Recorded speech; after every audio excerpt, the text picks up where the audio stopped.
तो गाइस आज हम यहाँ पर इम्पोर्टेंट एमसीक्यूज क्वेश्चन करेंगे बोर्ड से रिलेटेड, जो आपके बोर्ड्स और प्री बोर्ड दोनों में ही आपको क्या करेंगे, हेल्प करेंगे।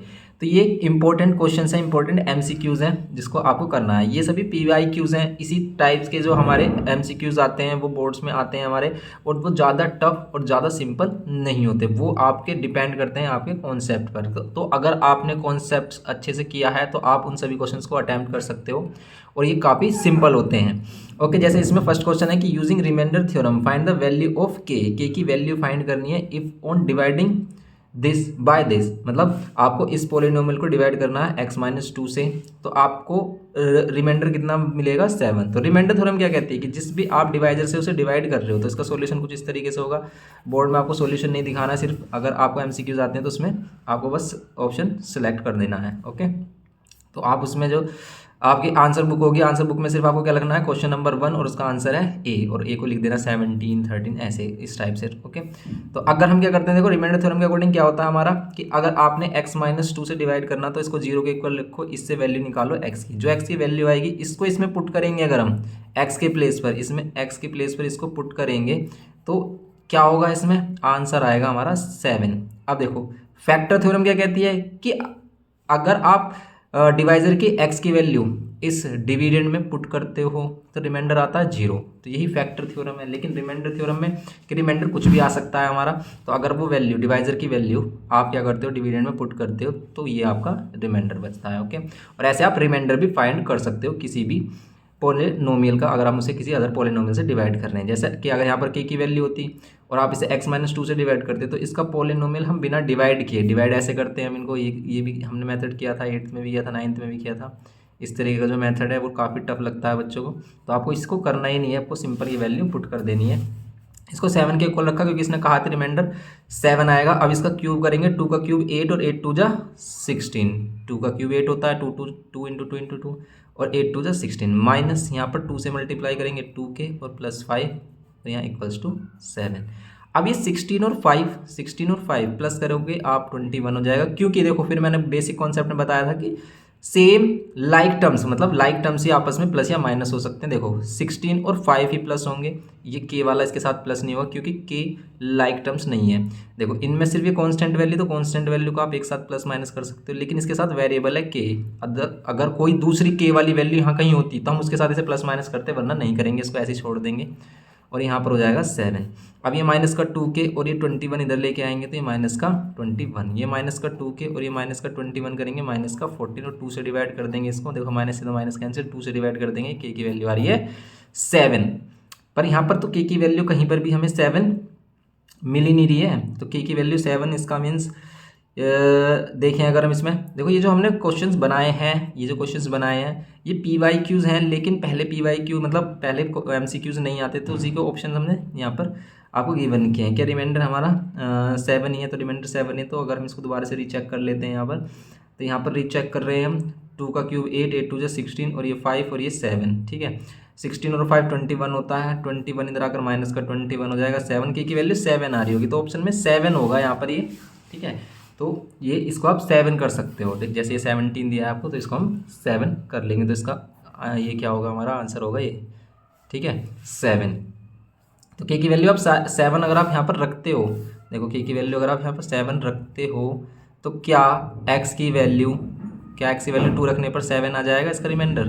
तो देखो आप अगर x की वैल्यू 2 रख रहे हो आप यहाँ पर 2, तो आप इसको सोल्व करो, रिमाइंडर 7 आ रहा है, नहीं 2 का क्यूब 8, 8 2 जा 16, या 7 2 जा 14 प्लस 5 और ये कितना हो जाएगा 21, 21 माइनस 14, ये 7 आएगा, ठीक है। तो इसका रिमाइंडर 7 आएगा, 17 नहीं है, ठीक है। तो हमने ये ऑप्शन बनाने में थोड़ा सा मिस्टेक कर दी होगी, ठीक है। तो ये इस तरीके के क्वेश्चन आएंगे हमारे सिंपल। जैसे अब हम इसमें देखो ये वाला क्वेश्चन देखते हैं कि mean of the following numbers is 68, find the value of x. तो एक्स की वैल्यू आपको फाइंड करनी है सिंपल। तो यहाँ पर कह रहा है कि हैंस एस्टिमेट द मीडियन, आपको मीडियन बतानी है। तो ये जो स्टार्टिंग के एमसीक्यूज हैं जो हमारे 2016 के पेपर में से हमने उठाए हैं, ये हमने क्या किए हैं, इनको ऑप्शन हमने खुद दिए हैं, ये एमसीक्यू नहीं थे, ओके। तो लेकिन ये इंपॉर्टेंट है इसलिए आपको बताए जा रहे हैं। हैंस एस्टिमेट द मीडियन, इसमें मीडियन बताना है। आपको पता है मीडियन कैसे निकालते हैं, पहले से आपको पता है इसका अच्छा मीडियन बताना है इसका, ये एक्स की वैल्यू बतानी है, find the value of x, पहले एक्स की वैल्यू बतानी है और फिर मीडियन नहीं बताना। चलो देखो, पहले हम इसमें बात करते हैं कि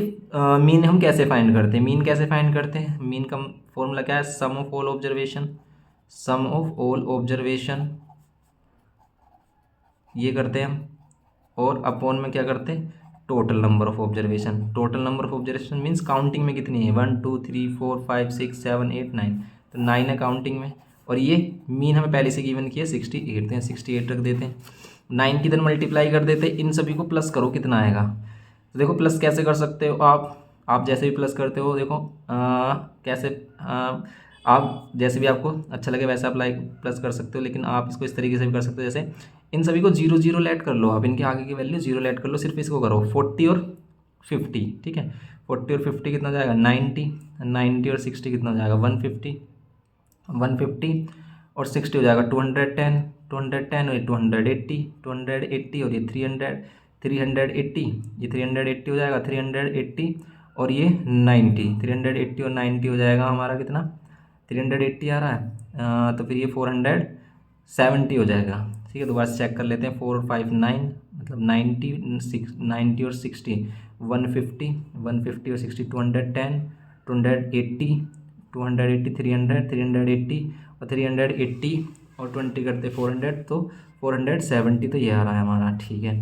अब इनको वैल्यू को प्लस कर लो जो पीछे हैं हमारी यूनिट प्लेस पर। 4 1 5, 5 और 6 11, 11 और 9 20, 20 और ये 7 27 और कर देते हैं हम इसमें, तो ये आता है हमारा 497।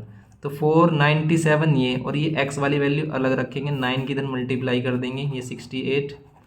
अब इसमें आ गया है ये 497 प्लस एक्स, और 9 से मल्टीप्लाई कर दो, 9 8 72 का 7, 9 6 54, 9 6 54, 54 और 7, 50 और 4 और 7 कितना हो गया? 61, ये हो गया। अब इसे माइनस कर देंगे हम, तो 612 माइनस 497, एक्स की वैल्यू कितनी? आप इसे माइनस करोगे कितना आ रहा है? ये 12 में से 7 5, यहाँ 10 बचा, 10 में से 9 1, और यहाँ पर 5 में से 4 1, तो 115, तो ये इसका करेक्ट ऑप्शन होगा। इसके बाद अगर आपको मीडियन फाइंड करनी है तो पहले आप इसे असेंडिंग ऑर्डर में अरेंज करोगे, फिर इसका मीडियन का आपको फॉर्मूला पता है। अगर ओड नंबर है तो ओड नंबर के लिए मीडियन क्या होता है हमारा? n+1/2 टर्म हो जाता है, सिंपल, ये हम इससे फाइंड कर लेते हैं। लेकिन ये MCQ में हमने सिर्फ ये वाले ऑप्शन दिए हैं, तो आप यहाँ तक इसमें एक्स की वैल्यू बतानी है, सिर्फ आपको ये वाला पार्ट नहीं करना है, ओके। तो ये इसका सेकेंड क्वेश्चन हो गया। फिर इसमें देखेंगे कि if slope of a line joining P 6K and Q, ये भी काफ़ी इंपॉर्टेंट क्वेश्चन है कि if the slope of a line, इन दोनों को ज्वाइन करने वाली, इन दोनों पॉइंट से ज्वाइन होने वाली जो लाइन है उसका स्लोप 1/2 है, तो उसमें K की वैल्यू बतानी है। अब आपको पता है कि अगर आपके पास 2 पॉइंट्स गिवन है तो उससे हम स्लोप कैसे निकालते हैं, तो हम क्या करते हैं? y2 माइनस y1 और x2 माइनस x1 करते हैं। तो अगर हमने इसको x1 y1 लेट किया, इसको x2 और y2 लेट किया, तो इसमें अगर हमें स्लोप निकालना है m, तो स्लोप क्या होता है हमारा? y2 minus y1 upon x2 minus x1। आप इसे सोल्व करोगे, m की वैल्यू इसने पहले से गिवन की है 1/2, इसने पहले से इसलिए गिवन की क्योंकि यहाँ पे इसने नॉन गिवन किया है k, तो हम इसमें करेंगे y2 माइनस y1, तो 3 माइनस k, और यहाँ x2 और माइनस x1, ये हो जाएगा सिंपल। अब इसे करेंगे हम 1/2, और यहाँ पर 3 माइनस के, और यहाँ पर कितना हो जाएगा? माइनस का 5 और माइनस का 3 के, इनको क्रॉस मल्टीप्लाई कर लेंगे, तो यहाँ पर कितना हो जाएगा? ये माइनस का 5 माइनस का 3 के, और यहाँ पर 2 की मल्टीप्लाई करेंगे, 3 माइनस के, 3 माइनस का 5 माइनस का 3 के, और 2 3 6 और माइनस का 2 के, 2 के इधर आकर प्लस का 2 के और माइनस का 3 के, ये 6 और प्लस 5, इनको माइनस करेंगे, हमें आएगा माइनस का के, और ये हो जाएगा 11, और के की वैल्यू आ रही है -11। क्या इसमें -11 ऑप्शन है? यस ऑप्शन है, तो इसका आंसर बी हो गया हमारा, सिंपल, ओके। तो ये हो गया हमारा क्वेश्चन। तो इस तरीके के क्वेश्चन भी आने के बहुत ज़्यादा चांसेस हैं, तो ये हमें पता होना चाहिए कि अगर 2 लाइंस का स्लोप दिया है हमें और वो गिवन करके उसमें अननोन दे दिया, तो हम कुछ इस टाइप से कर सकते हैं। फिर यहाँ 4th क्वेश्चन है कि certain number of metallic cones each of a radius 2 centimetre and height 3 centimetre are melted and recast into a solid sphere of radius 6 centimetre. मतलब कुछ कोन्स हैं, हमें नहीं पता है कितने कोन है, इनको मेल्ट करके आपको एक स्फीयर बनाना है जिसकी रेडियस कितनी होनी चाहिए? 6 सेंटीमीटर की रेडियस होनी चाहिए। आपको बताना find the number of cones. तो देखो, अगर हम करते हैं कि इन सारों की जो वॉल्यूम होगी, जब हम रिकास्ट वाले क्वेश्चन करते हैं तो इन सभी की जो वॉल्यूम होगी, जिसको हम ट्रांसफॉर्म करके दूसरी शेप दे रहे हैं, उसकी वॉल्यूम के इक्वल होगी। तो इन सभी कोन्स की वॉल्यूम कितनी होगी अगर हमें पता नहीं है कि इसमें कितने कोन हैं? तो हम क्या करेंगे, एक कोण की volume 1/3 pi r square h होती है, और इसको मल्टीप्लाई कर देंगे एन से, कि अगर वो 10 हुए तो 10 से मल्टीप्लाई कर देंगे, 10 कोण की वॉल्यूम आ जाएगी। लेकिन हमें नहीं पता वो एन कितना है, एन हमें फाइंड करना है। यहाँ पर करेंगे हम इसमें वॉल्यूम ऑफ स्फीयर आपको पता है 4/3 पाई आर क्यूब होती है। आप इस वाले पाई और इसको कैंसिल कर सकते हैं। देखो ये आर और ये वाला आर कैंसिल इसलिए नहीं हो रहा क्योंकि ये आर और ये आर अलग है, ठीक है, इसे हम कैपिटल आर कह सकते हो। अब आप इनकी वैल्यूज़ रख लो, आप इन वैल्यूज़ को इधर लेके आ जाओ। देखो 4r³ इधर बच रहा है और इधर बच रहा है r²h, ठीक है। अब आप इनकी वैल्यू देखो, इसकी वैल्यू है 6, तो यहाँ 6 का क्यूब। इसकी स्मॉल आर की वैल्यू कितनी है, स्मॉल आर की वैल्यू है 2, स्मॉल आर की वैल्यू है 2, तो यहाँ पर 2 का स्क्वायर 2 × 2, और हाइट कितनी है 3, तो 3, ठीक है। अब इसको कैंसिल कर लेंगे हम, 3 2 जा 2 से 2, 2 3 जा, अब इसको मल्टीप्लाई कर लेंगे, 12 4 जा 4 3 जा 12, 12 6 जा 72, तो n की वैल्यू कितनी आ रही है 72, मीन्स 72 कोन्स को मेल्ट करके ये बड़ा स्फीयर बनाया जा रहा है। ओके, तो ये हो गई हमारे number of cone 72, B answer है इसका भी। तो ये हो गया हमारा क्वेश्चन 4। तो ये सभी जो क्वेश्चन है ये भी हमारे 2016 के पेपर में से ही लिए गए हैं, ठीक है। ये जो हमारे क्वेश्चन है 16 वाले पेपर में से ही लिए गए हैं ये हमारे, और हम देखते हैं इसमें आगे क्वेश्चन। तो काफ़ी अच्छे क्वेश्चन हैं, आप इनको कर सकते हो, काफ़ी हेल्प करेंगे आपको ये। ओके, और यहाँ पर 2017 में जो ये वाला क्वेश्चन हमने लिया है, इसका कह रहा है कि game of A number has a cards marked with 11 12 13 and so on 40, a card is drawn at random, find the probability that the number on a card drawn is a perfect square number।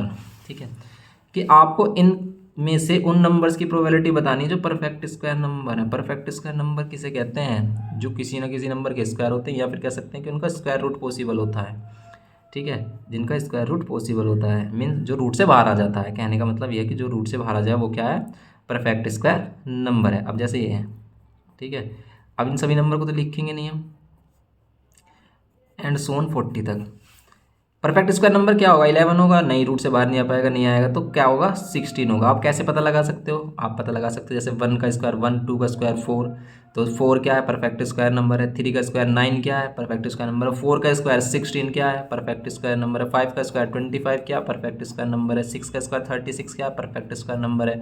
7 का square 49 क्या, perfect square number है। लेकिन इसके बाहर निकल गया है, इसे नहीं लेंगे हम, इन तीनों को लेंगे। तो नंबर, तो यहाँ पर प्रोबेबिलिटी क्या होगी हमारी परफेक्ट स्क्वायर नंबर्स की, वो होगी 3, मतलब टोटल 3 है। आउट ऑफ कितने में से, ये बताओ 11 से 40 तक कितने नंबर है, 30 नंबर ही तो होंगे। तो डिवाइड करेंगे 1/10 आएगा, 1 क्या आएगा 10, 3 से डिवाइड किया तो 1/10 इसकी प्रोबेबिलिटी आ जाएगी, सिंपल। ओके, तो बस इन चीज़ों का आपको ध्यान रखना है। आपको नंबर्स पता होने चाहिए कि परफेक्ट स्क्वायर नंबर को prime number, composite number, prime number, ये सभी हमने बताए हैं आपको, जिसमें हमने फॉर्मूला वाली वीडियो बनाई है। उसका भी लिंक आपको डिस्क्रिप्शन बॉक्स में मिल जाएगा, जिसमें आपको सभी फॉर्मूला बताया और उसका कॉन्सेप्ट भी बताया चैप्टर का, ठीक है। तो उसे आप जरूर देखें, लिंक आपको डिस्क्रिप्शन बॉक्स में मिल जाएगा। और इन सभी चैप्टर्स के, ICSE के जो सभी चैप्टर्स हैं सेलिना बुक के, उसका भी सभी चैप्टर्स आपको डिस्क्रिप्शन बॉक्स में लिंक मिल जाएगा, उनका सॉल्यूशन आप देख सकते हो। ओके, फिर है यहाँ पर the mark of 10 students of class in an examination arrange in ascending order is as follow. ठीक है, 10 स्टूडेंट्स हैं जिनके मार्क्स अरेंज किए गए असेंडिंग ऑर्डर में पहले से ही। इनका मीडियन पहले से गिवन है हमें 48, तो find the value of x। तो इसमें वैल्यू ऑफ x बतानी है, और फिर कह रहा है कि hence find the mode of the given. तो मोड तो सिंपल होता है, जिसकी फ्रीक्वेंसी सबसे ज़्यादा, जो हाईएस्ट वैल्यू है, ठीक है, या फिर कह सकते हो हाईएस्ट वैल्यू को नहीं कहते हम, जिसकी फ्रीक्वेंसी सबसे ज़्यादा है उसको हम क्या कहते हैं, मोड कहते हैं, ठीक है। तो सबसे पहले हम करेंगे इसको मीडियन। मीडियन क्या है, इसमें 10 है अगर स्टूडेंट्स, तो मीडियन वाला फॉर्मूला लगाना पड़ेगा हमें। Median is equals to even number के लिए क्या होता है, n/2th टर्म, n/2th टर्म, और plus n/2 plus 1th term, ठीक है, ये होता है सिंपल हमारा। अब डिवाइड बाय 2 करते हैं इसमें। अब दिखाओ इसमें कि n/2th टर्म, मतलब इसमें n कितना है, n 10 है, तो n/2 कितना आएगा, n/2 आएगा 5, तो इसमें आएगा यहाँ पर 5th टर्म, और यहाँ पर 5 + 1 ये आएगा 6th टर्म, और डिवाइड बाय 2। ये बात आ रही है समझ में। तो 5th टर्म के लिए 1 2 3 4 5, ठीक है, ये 5th टर्म है हमारा, 5th टर्म ये है हमारा, और 5 ये 6th टर्म आ रहा है। तो लेकिन 5th टर्म तो ये आना चाहिए था हमारा, ये वाला आना चाहिए ये, क्योंकि ये दोनों टर्म्स लेंगे इसमें हम। अच्छा 9 टर्म्स हैं क्या, ये 10 स्टूडेंट कह रहा है, लेकिन 9 टर्म्स दे रखे हैं, ये 4 और एक इधर होना, एक और नंबर इसमें होना चाहिए, क्योंकि इसमें टोटल 10 होने चाहिए, 10 स्टूडेंट्स हैं ना, तो उनके मार्क्स हैं यहाँ पर, तो 10 तो हो ही नहीं रहे, 1 2 3 4 5 6 7 8 9, एक और नंबर ले लेते हैं हम इसमें, इसको इधर लेना पड़ेगा हमें, मान लेते हैं 10, ठीक है, इस तरीके से। तो अब इसका फिफ्थ टर्म और सिक्स टर्म ये होगा हमारा, क्योंकि जो अननोन वैल्यू देता है वही टर्म्स होते हैं हमारे, तभी हमें वैल्यू फाइंड करने के लिए मिलती है। अब क्या करेंगे, इसमें 48 यहाँ पर मीडियन रख लेंगे, ऐसे क्वेश्चन हमने किए हैं जब हमने एक्सरसाइज के क्वेश्चंस किए थे। अब इसको 98 को 2 से मल्टीप्लाई कर देंगे, कितना आएगा, 2 8 16 1 और ये 96, और यहाँ पर एक्स और एक्स 2x और ये +4। अब इस 4 को इधर क्या कर देंगे हम, 4 को अगर हम इसे माइनस करेंगे इधर आकर तो कितना आएगा, 4 को इधर आकर माइनस करेंगे तो यहाँ 2x बचेगा, यहाँ पर माइनस करें तो 92, और x की वैल्यू कितनी आ रही है, अच्छा फिर तो x की वैल्यू हमारी डिफरेंट आ रही है इसमें, फिर तो x की वैल्यू क्या आ रही है इसमें, डिफरेंट आ रही है, अगर ये x और x +4 आ रहा है। चलो तो फिर यहाँ पर अब इसको कर लेते हैं +x और यहाँ 2 से डिवाइड कर लेते हैं, तो ये आएगी हमारे क्या, हमें फाइंड क्या करना था इसमें, find the median marks is 18, find the value of x, अच्छा वैल्यू ऑफ x, तो 2 से डिवाइड कर रहे हैं तो कितनी आ रही है वैल्यू ऑफ x, यहाँ पर वैल्यू ऑफ x आ रही है 2 4 ज़ा 8 और 2 6 ज़ा 12, 46 आ रही है। तो पहले आपको मीडियन फाइंड करना था, तो 46 वाला ऑप्शन होना चाहिए था इसमें, ये पहले 46 इसे गिवन करना चाहिए था। ओके, तो कोई बात नहीं, देखो अगर इसका मीडियन कितना आएगा हमारा, एक्स की वैल्यू कितनी आएगी, सॉरी एक्स की वैल्यू आएगी 46, और इसका मोड कितना आएगा, मोड कितना आएगा हमारा, जो वैल्यू सबसे ज़्यादा टाइम रिपीट हो रही है, एक्स की वैल्यू 46 है, तो यहाँ पर प्लस कर देंगे तो कितना आएगा, यहाँ पर 46 + 4 50 आएगा, ठीक है, ये 46 ये 50।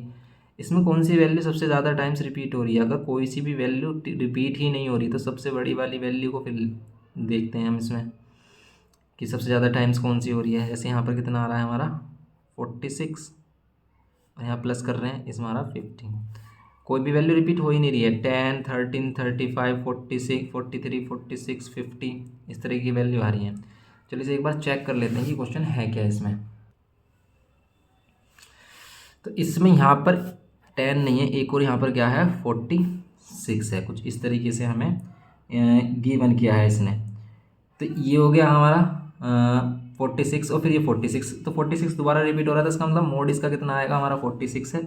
लेकिन इसमें जो आंसर है हमें ये वाला बताना था कि x + 4 की वैल्यू क्या होगी, ठीक है, find the value of x, x की वैल्यू तो 46 ही आएगी वैसे इसमें, और मोड कितना आएगा इसका, x की वैल्यू 46 आएगी लेकिन मोड कितना आएगा 46 आएगा, ठीक है, लेकिन x + 4 की वैल्यू कितनी होगी 50, ठीक है। अगर वो कह रहा है कि x + 4 की वैल्यू बताओ, या फिर कह रहा है कि वो आपसे कितना टर्म, सिक्स टर्म बताना है इसका, तो सिक्स टर्म ये होगा हमारा 50। ओके, ये है हमारा क्वेश्चन। लेकिन अगर x की वैल्यू क्या आएगा, तो x की वैल्यू सिर्फ 46, दोनों का आंसर 46 हो जाएगा। ओके, तो क्वेश्चन इसी तरीके के ही मिलेंगे आपको। ओके, तो ये हो गया हमारा क्वेश्चन नंबर 6। नेक्स्ट क्वेश्चन देखते हैं इसमें, क्वेश्चन नंबर 7। देखो क्वेश्चन नंबर 7 मैट्रिसेस का क्वेश्चन है, इसमें कह रहा है कि x और y की वैल्यू फाइंड करो, अगर ये आपको कंडीशन दी है। तो इसमें सिंपल क्या करते हैं, दोनों मैट्रिक्स का ऑर्डर सेम करते हैं, LHS और RHS को देखते हैं, दोनों के कॉरस्पॉन्डिंग एलिमेंट इक्वल हो जाते हैं। जैसे हम 2 के अंदर मल्टीप्लाई करेंगे तो कितना हो जाएगा, 2 की सभी से मल्टीप्लाई करेंगे, 2 2 7 = 14, 2 9 = 18, और 2 की इस वैल्यू से करेंगे तो ये हो जाएगा हमारा 2 और y - 5। फिर इसको प्लस करना है आपको इस वाली मैट्रिक्स से, और फिर इसके कोरस्पॉन्डिंग एलिमेंट को इक्वल लेकर आपको x और y की वैल्यू कैलकुलेट कर लेनी है। 2x + 6, ये 2x + 6 हो जाएगा, 2x + 6 ये हो जाएगा 14 - 7 7, ये 18 + 4 22, और ये इन दोनों को प्लस करेंगे हम, कितना आएगा 2y - 10 और ये +5। ओके, यहाँ पर आ जाएगा 10 22 7 एंड 15। अब ये आएगा 2x + 6, तो यहाँ 22, यहाँ 7, और यहाँ पर करेंगे हम 2y और -5, ये आ जाएगा हमारा 10 22 7 और 15। अब इनकी वैल्यू को इक्वल रखेंगे, जैसे यहाँ पर 2x + 6 को किसके इक्वल रख देंगे हम, 10 के, तो यहाँ पर वैल्यू हो जाएगी 2x की वैल्यू 6 माइनस कर देंगे 4, और x की वैल्यू कितनी हो जाएगी 2। y की वैल्यू कैलकुलेट करने के लिए 2y - 5 किसके इक्वल 15 के, और यहाँ पर वैल्यू कितनी हो जाएगी हमारी 2y = कितना 20, और y की वैल्यू कितनी 10। ओके, ये आ जाएंगे x और y की वैल्यू, तो x की वैल्यू 2, y की वैल्यू 10, सी वाला ऑप्शन करेक्ट। नेक्स्ट क्वेश्चन देखेंगे इसमें। अब हम नेक्स्ट क्वेश्चन है कि कह रहा है कि अगर ये पॉइंट्स 3 पॉइंट्स कॉन्जिक्यूटिव टर्म्स हैं एपी के, तो इस तरह के क्वेश्चन भी काफ़ी मिलते हैं आपको देखने के लिए, तो ये भी आ जाता है हमारा, तो इसके चांसेस ज़्यादा रहते हैं। 2018 में का जो पेपर है उसमें से लिया है हमने question, find the value of k की वैल्यू आपको बताना है। तो के की वैल्यू देखो, अगर पॉइंट्स ये एपी के, तो इसमें क्या रिलेशन होगा बताओ, क्या रखते हैं, तो इसमें क्या रखते हैं, डी की वैल्यू सेम रखते हैं 2 कॉन्जिक्यूटिव टर्म्स के लिए। मीन्स डी हम कैसे कैलकुलेट कर सकते हैं, देखो अगर ये एपी के टर्म्स हैं 1 2 3, तो आप इन दोनों से डी निकालो या फिर इन दोनों से डी निकालो, सेम आएगा। और डी निकालने के लिए हम क्या करते हैं, A2 माइनस A1, ठीक है। और यहाँ पर जो डी निकालेंगे उसके लिए क्या करेंगे, A3 माइनस, इसे A3, इसे थर्ड टर्म और इसको सेकंड टर्म, इस तरीके से करेंगे। अब अगर हम इसमें से निकालें इसे A2 की वैल्यू क्या है हमारी, ये है हमारी 2x प्लस 1, इसमें से माइनस कर देंगे ये वाला टर्म, यहाँ पर कॉमन नहीं है, कोऑर्डिनेट्स नहीं है, ठीक है। तो ये हो जाएगा सिर्फ हमारा 2k माइनस 3 होगा, एक कॉमन नहीं होगा, ओके। तो यहाँ पर होगा हमारा, इसको माइनस करेंगे किसे, k माइनस 3 को इसमें से, तो ये आएगा हमारा 2k प्लस 1 और माइनस k और प्लस 3, 2k माइनस k ये जाएगा k और प्लस 1 प्लस 3 प्लस 4, ये हो जाएगी वैल्यू। नाउ अब हम करेंगे इसमें ये वाली वैल्यू कैलकुलेट, A3 की वैल्यू कितनी है, 4k प्लस 3, माइनस कर देंगे A2 से 2k प्लस 1, तो यहाँ पर कितना हो जाएगा 4k प्लस 3 और ये माइनस का 2k minus 1, 4k minus 2k होगा और 3 माइनस 1 2 होगा। ये दोनों वैल्यूज होंगी इक्वल, क्योंकि दोनों डी की वैल्यू है और दो डी हमेशा सेम रहता है पी में, तो इन दोनों वैल्यू को इक्वल रखेंगे हम, 2k प्लस 2। नाउ अब हम के की वैल्यू कैलकुलेट करने के लिए आप के को इधर लेके आओगे अगर, तो ये हो जाएगा माइनस का 2k और ये 4 इधर आकर माइनस का 4, यहाँ पर माइनस के और ये माइनस 2 और के की वैल्यू आ गई 2, तो सिंपली के की वैल्यू 2 आ गई, तो ये हमारा ऑप्शन हो गया इसमें ए, ओके। नेक्स्ट क्वेश्चन देखते हैं इसमें। अब हम नेक्स्ट क्वेश्चन है कि if the straight line this and this are perpendicular to one another, ये लाइन हमारे पास परपेंडिकुलर है एक दूसरे पर, तो find the value of a. बताओ किस चैप्टर का क्वेश्चन है, ये चैप्टर है स्ट्रेट लाइन का क्वेश्चन। लाइन परपेंडिकुलर है और परपेंडिकुलर लाइंस के स्लोप में क्या रिलेशन होता है, तो तुरंत माइंड में क्लिक हो जाना चाहिए कि स्लोप का प्रोडक्ट -1 के इक्वल होता है। लेकिन अगर लाइन पैरेलल होती है तो स्लोप क्या होता है, इक्वल होता है। तो ये दोनों बातें हमें पता होनी चाहिए लाइंस के चैप्टर वाले में, लाइन चैप्टर में, तो लाइन से ही लिया गया है। देखो वैसे भी स्ट्रेट लाइन बन रही है, यहाँ पर लाइन परपेंडिकुलर है, तो इसका मतलब इनके स्लोप निकालेंगे, दोनों के स्लोप का प्रोडक्ट -1 के इक्वल रख देंगे, उससे हमारी के की वैल्यू हो जाएगी। लेकिन आप इससे स्लोप निकालोगे कैसे, लाइन की कंडीशन इक्वेशन से स्लोप कैसे निकालते हैं, आपने तो स्लोप निकालना सीखा है कि y2 - y1 x2 - x1, लेकिन हमने एक एक्सरसाइज में ये भी किया था कि आप एक लाइन की हेल्प से स्लोप कैसे निकालते हो, अगर आप इसे कन्वर्ट कर देते हो y = mx प्लस c की फॉर्म में, तो यहाँ पर x का जो कोफिशिएंट होता है वो m की वैल्यू होती है। तो बस इसको ऐसे ही करेंगे हम, y = mx प्लस c की फॉर्म में कन्वर्ट करेंगे, 3 इधर आएगा तो माइनस का 3x और ये प्लस का 7। अब इस माइनस के 5 को डिवाइड में इधर लेके आएंगे, क्योंकि y प्लस का होना चाहिए, तो माइनस का 5 इधर लेके आएंगे, ओके। यहाँ माइनस से माइनस कैंसिल, 3/5 क्या हो जाएगी, हमारी वैल्यू हो जाएगी m की, तो m1 हमारा हो गया 3/5। ऐसी दूसरी इक्वेशन लेते हैं और दूसरी इक्वेशन से भी m की वैल्यू कैलकुलेट कर लेते हैं। जैसे 4x प्लस ay है, a की वैल्यू कैलकुलेट करनी है, प्लस 9 = 0, तो बस y वाली वैल्यू को इधर रहने दो और सभी वैल्यू उठाकर इक्वल टू के इधर फेंक दो और इनके साइन हो जाएंगे चेंज, ये माइनस का 4x और माइनस का 9। अब इसमें से a हटाएंगे, इसमें से क्या हटाएंगे, a, क्योंकि इधर आपको y चाहिए सिर्फ, तो यहाँ पर सभी को a से डिवाइड कर देंगे, सेपरेट ए से डिवाइड करेंगे, तो यहाँ पर m2 की वैल्यू कितनी आ रही है हमारी, -4/a। अब इन दोनों का प्रोडक्ट -1 के इक्वल रखेंगे, तो 3/5 और -4/a का प्रोडक्ट -1 के इक्वल रखेंगे। a को उधर पहुँचाएंगे, -1 को उधर लेके आएंगे, तो कितना हो जाएगा ये, देखो ये कितना हो जाएगा हमारा, 3 4 = 12/5। अब a को अगर हम इधर लेके आएंगे तो ये माइनस का ही हो जाएगा, तो माइनस से माइनस साइन कैंसिल, a की वैल्यू आ रही है 12/5, तो 12/5 इसका आंसर हो जाएगा। ये काफ़ी अच्छा क्वेश्चन है ये भी हमारा। नेक्स्ट क्वेश्चन देखेंगे इसमें कि सॉलिड मेटेलिक स्फीयर, इसमें मेंसुरेशन से दिया है कि solid metallic sphere of radius 6 centimetre is melted and made into a solid cylinder of a height 32 centimetre, find the radius of the cylinder. Solid metallic sphere है हमारा, इसको melt करके आपको क्या बनाना है, एक सिलेंडर बनाना है, सिलेंड्रिकल सॉलिड बनाना है आपको, सॉलिड सिलेंडर बनाना है, मीन्स के अंदर से बिल्कुल ठोस होना चाहिए, खाली नहीं होना चाहिए। जिसकी हाइट तो हमें दे रखी है 32 होनी चाहिए, इसकी हाइट तो हमें दे रखी है 32 होनी चाहिए, लेकिन इसका रेडियस बताना है कि इसका रेडियस कितना होगा। अब देखो दोनों की वॉल्यूम सेम होगी, क्योंकि अगर आप मेल्ट करके इसे रिकास्ट कर रहे हो किसी दूसरी शेप में, तो उनका वॉल्यूम क्या होता है, इक्वल होता है। तो 4/3 पाई आर क्यूब किसके इक्वल होगा, वॉल्यूम ऑफ सिलेंडर होता है पाई आर स्क्वायर एच। अब इसमें वही है कि पाई से पाई कैंसिल कर सकते हो, लेकिन ये आर से आर नहीं कैंसिल होगा, क्यों, क्योंकि ये रेडियस अलग है और ये रेडियस अलग है। आप इन दोनों को आर या आर डैश R1 या R2 लेट कर सकते हो। अब इनकी वैल्यू हमें कैलकुलेट पुट कर लेनी है, जैसे 4/3 यहाँ पर R1 की वैल्यू हमें क्या दे रखी है 6, तो यहाँ पर 6 रख लेंगे, तो 6 का क्यूब है। यहाँ पर आर स्क्वायर, आर की वैल्यू में फाइंड करनी है, एच की वैल्यू गिवन है 32, आप 32 को इधर लेके आओगे डिवाइड में, तो ये जाएगा 4/3 और यहाँ पर 6 × 6 × 6 और यहाँ पर ये कितना हो जाएगा 32 equals to r square. Okay, cancel कर लेंगे, 4 8 जा 32, 4 8 जा 32 होते हैं। और अब हम कैंसिल करेंगे इसको, जैसे 3 2 जा 6 और 2 से कैंसिल कर लो, 2 4 जा, 2 से 2 3 जा और 2 2 जा, फिर 2 से 2 3 जा, तो ये 9 आ रहा, 9 स्क्वायर रूट किसका होता है 3 का होता है, तो बस इसका आंसर आ जाएगा 3। R2 की वैल्यू क्या हो जाएगी हमारी 3, मतलब सिलेंडर की रेडियस हमारी हो गई 3। ये था, अच्छा क्वेश्चन है बिल्कुल, तो आप इनको जरूर प्रैक्टिस करना।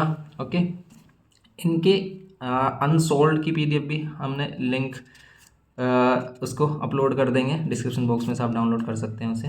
ओके, तो उसको अपने आप से फिर इनको खुद से करके देखना कि आपसे हो रहे हैं नहीं, क्योंकि देखो जो हम क्वेश्चन करते हैं ना, आपको वो बहुत ही ईजी लगते हैं, आप सोचते हो कि आप हम उसे उन्हें देखते ही कर देंगे, लेकिन फिर भी आप अगर आप उन्हें अपने आप से करोगे ना, तो आप ज़रूर मिस्टेक करोगे, अपने आप करके देख लेना, वरना क्योंकि कैलकुलेशन में काफ़ी मिस्टेक होती है, कैलकुलेशन में भी आप काफ़ी अटक जाते हो, ठीक है, बीच बीच में। तो उन चीज़ों को भी आपको ओवरकम करना है, वो आएगा आपको प्रैक्टिस से, कि आप जितनी प्रैक्टिस करोगे तभी आप क्वेश्चन को कैपेबल होगे कंप्लीट करने में। ऊपर ऊपर से देख के जाओगे, कॉन्सेप्ट समझ में भी आ गया तो आप सॉल्यूशन नहीं कर पाओगे, सॉल्यूशन भी मैटर करता है कि आप किस तरीके से कर रहे हो। ओके, तो ये क्वेश्चन नंबर 10 था हमारा। नेक्स्ट देखेंगे क्वेश्चन नंबर, ये हमारा 11। क्वेश्चन नंबर 11 में कह रहा है कि if the following numbers k k+1 3k and this are the proportion, ये प्रोपोर्शन में तो k की वैल्यू, अब प्रोपोर्शन का मतलब क्या है कि इन दोनों का रेशो इस वाले के रेशो के इक्वल होगा, तो k+3 अपॉन k+2 किसके इक्वल होगा, ये 3k -7 और 2k -3। आप इनको क्रॉस मल्टीप्लाई कर लोगे, जिसमें आपको पता है कि product of extreme product of mean के इक्वल भी आता है, तो ये प्रोडक्ट ऑफ एक्सट्रीम है और ये प्रोडक्ट ऑफ मीन है, तो k+2 और 3k -7, इन दोनों को मल्टीप्लाई करेंगे, k की 2k से करेंगे तो आएगा 2k², क्योंकि k की k से करेंगे 2 तो इसके पास ही, इसके पास कोई भी कोफिशिएंट नहीं है तो 1 लेंगे, तो 2 1 जा 2 और k², ये बताया था हमने इससे पहले, बेसिक रूल्स बताए थे इन चीज़ों के, तो उसको भी आप देख लेना अगर इन चीज़ों में आपको कन्फ्यूज़न होती है, तो उसमें सब चीज़ क्लियर हो जाएगी आपको। ओके, k और ये माइनस का, तो माइनस का 3k, ये 3 2 जा 6k और ये जाएगा 3 3 जा 9, लेकिन माइनस का 9 होगा क्योंकि प्लस और माइनस माइनस। ओके, ऐसे इसमें करेंगे k और 3k हो जाएगा 3k², k की 7 से करेंगे माइनस का 7k, 2 की करेंगे इसमें 2 3 जा 6k और प्लस और माइनस माइनस और 2 7 जा 14। अब करेंगे इसमें 2k² और 3k², 2k² में से 3k² माइनस कर देंगे, कितना बचेगा हमारा, ये बचेगा माइनस का k²। बात आ रही है समझ में। अब ये माइनस का कितना बच रहा है यहाँ पर, प्लस का 3k बच रहा है, क्योंकि प्लस माइनस माइनस करेंगे होंगे तो माइनस, लेकिन साइन प्लस का है क्योंकि प्लस का 6 ग्रेटर है, तो यहाँ पर 9।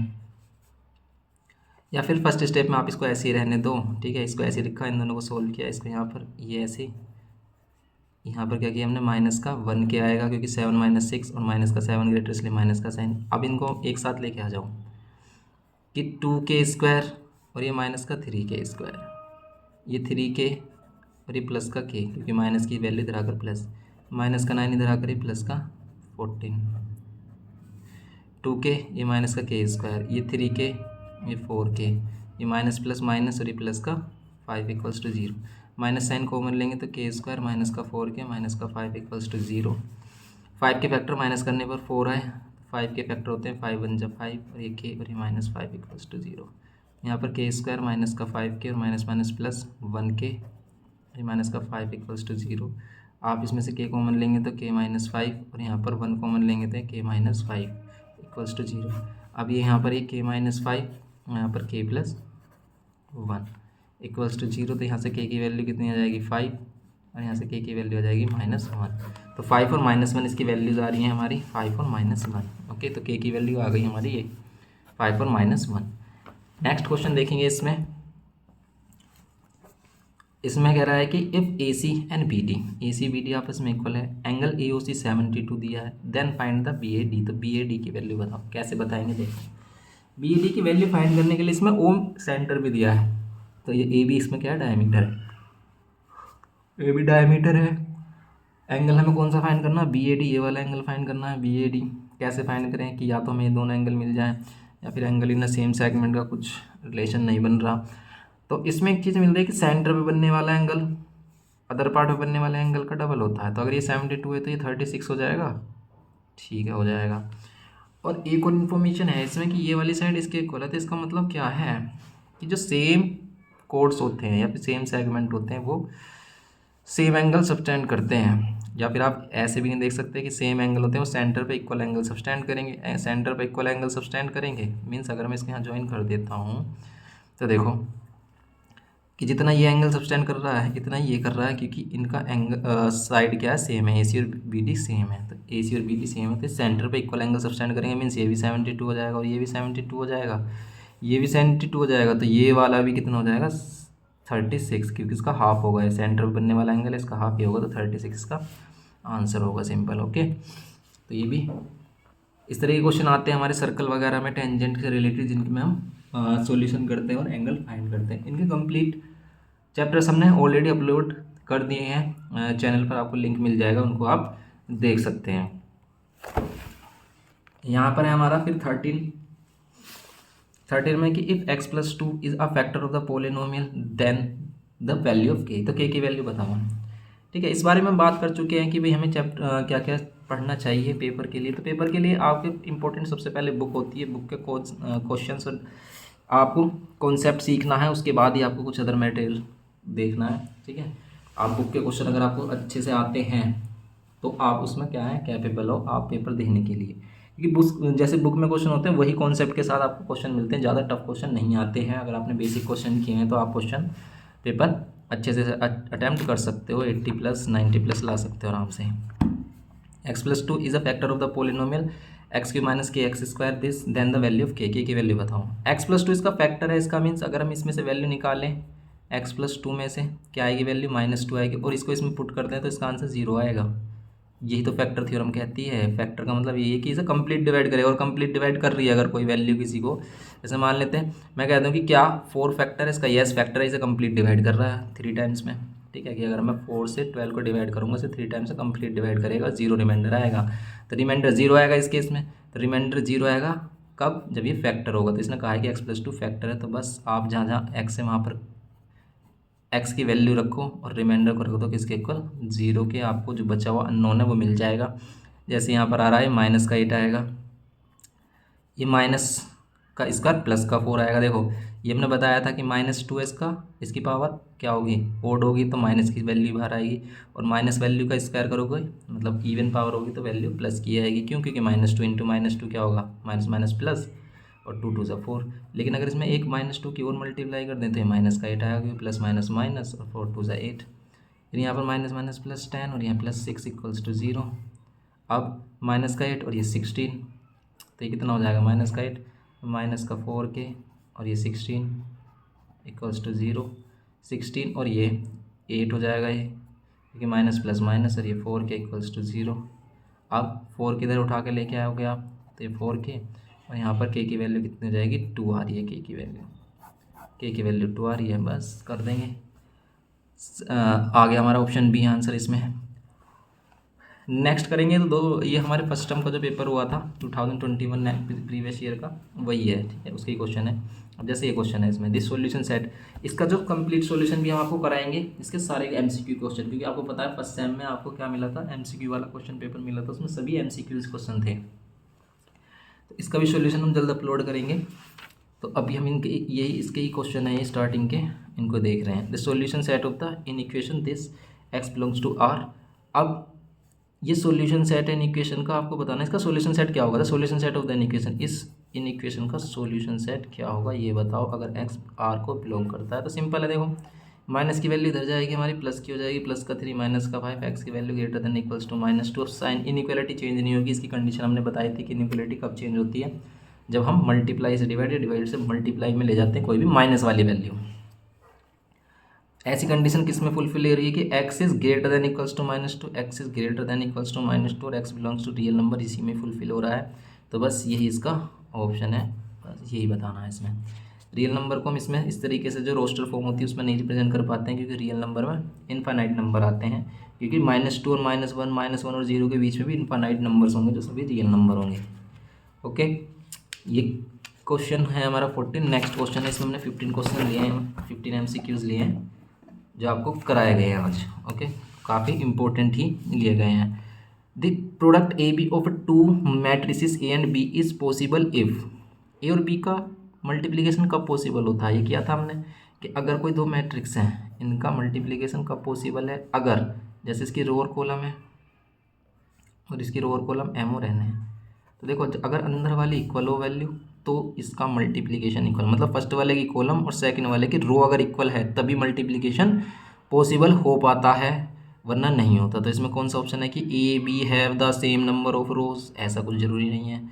The number of columns of A के जो नंबर ऑफ कॉलम्स होंगे is equals to the number of rows of B, इन number of rows of B के इक्वल होंगे, यस यही वाला ऑप्शन है। The number of the rows of A, पहले वाले की row, is equals to the number of column B, दूसरे वाले की कॉलम की इक्वल होगा, नहीं ये नहीं होना चाहिए। तो अंदर वाली वैल्यू इक्वल हो और बाहर वाली वैल्यू से रिजल्टेंट मैट्रिक्स का ऑर्डर बनता है हमारा, ये तो था हमारे पास। ठीक है, इसको ही करते थे हम इस तरीके से, जैसे हमारे पास ये एक मैट्रिक्स है, ये मान लेते हैं 1 और 2, ठीक है, एक ये है 3 और 4, क्या इनका मल्टीप्लिकेशन पॉसिबल है? तो कैसे पता चलेगा? जिसके रो और कॉलम देखो, एक ही रो है, कॉलम 2 हैं, 1 into 2 ऑर्डर है, इसके 2 रो हैं और कॉलम 1 है, तो मल्टीप्लिकेशन पॉसिबल है। देखो मल्टीप्लिकेशन पॉसिबल किससे देखते हैं? अंदर वाली वैल्यू से, लेकिन रिजल्टेंट मैट्रिक्स किससे बनती है? बाहर वाली मैट्रिक, बाहर वाले से।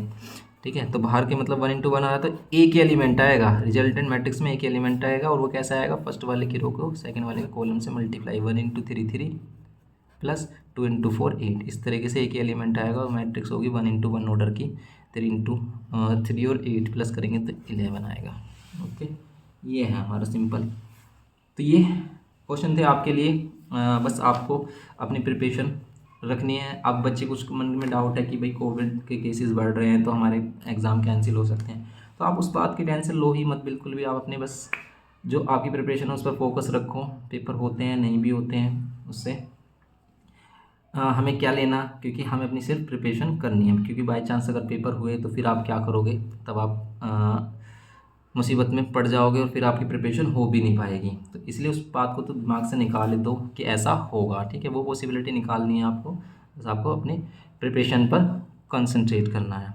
Okay, thank you. अगर हमारा कंटेंट आपको अच्छा लगे तो वीडियो को लाइक कर देना, चैनल पर फर्स्ट टाइम हो तो सब्सक्राइब करना, इसी तरीके से सपोर्ट करते रहना, हम आपको इसी तरीके से हेल्प करते रहेंगे।